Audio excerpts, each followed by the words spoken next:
વર્ષ વચ્ચે ભારતનો કાચા તેલનો પુરવઠો સુરક્ષિત, જેવું કેન્દ્રીય મંત્રી હરદીપસિંહ પુરીએ જણાવ્યું હતું. દેશમાં ઈંધણ કે રાંધણ ગેસની અછતની અફવાઓ પાયાવિહોણી હોવાની સરકારની સ્પષ્ટતા. વૈશ્વિક સ્તરે પશ્ચિમ એશિયામાં સર્જાયેલા યુદ્ધના વાદળો વચ્ચે ભારતની ઉર્જા સુરક્ષા અંગે કેન્દ્ર સરકારે મહત્વપૂર્ણ નિવેદન જારી કર્યું છે. કેન્દ્રીય મંત્રી હરદીપસિંહ પુરીએ સંસદને સંબોધિત કરતા સ્પષ્ટ કર્યું છે કે પશ્ચિમ એશિયાના સંઘર્ષ છતાં ભારતનો કાચા તેલનો પુરવઠો સંપૂર્ણપણે સુરક્ષિત છે. હોર્મુઝની સમુદ્ર ધુની જેવા સંવેદનશીલ જળમાર્ગો પર વ્યાપારી અવરોધો હોવા છતાં ભારત સરકારની અગમચેતીને કારણે દેશમાં ઉર્જા સંકટની કોઈ શક્યતા નથી. ભારતે પોતાના તેલ આયાતના સ્ત્રોતોમાં સફળતાપૂર્વક વિવિધતા લાવી છે, જેના પરિણામે અત્યારે 70% જેટલી આયાત વૈકલ્પિક માર્ગો દ્વારા સુનિશ્ચિત કરવામાં આવી રહી છે.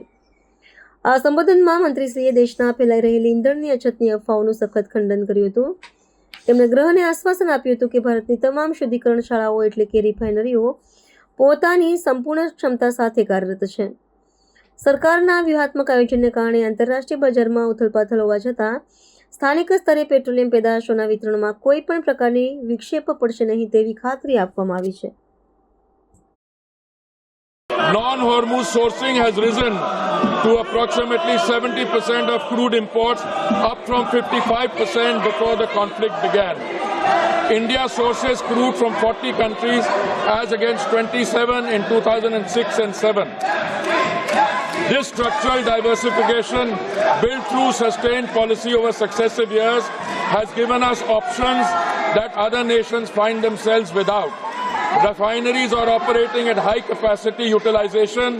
In several cases, they are exceeding 100%. There is no shortage of petrol, diesel, kerosene, ATF or fuel oil.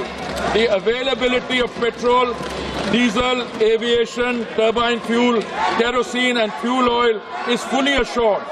Retail outlets across the country are stocked and supply chains for these products are functioning normally. Additional allocation of PDS kerosene has been issued to all the states.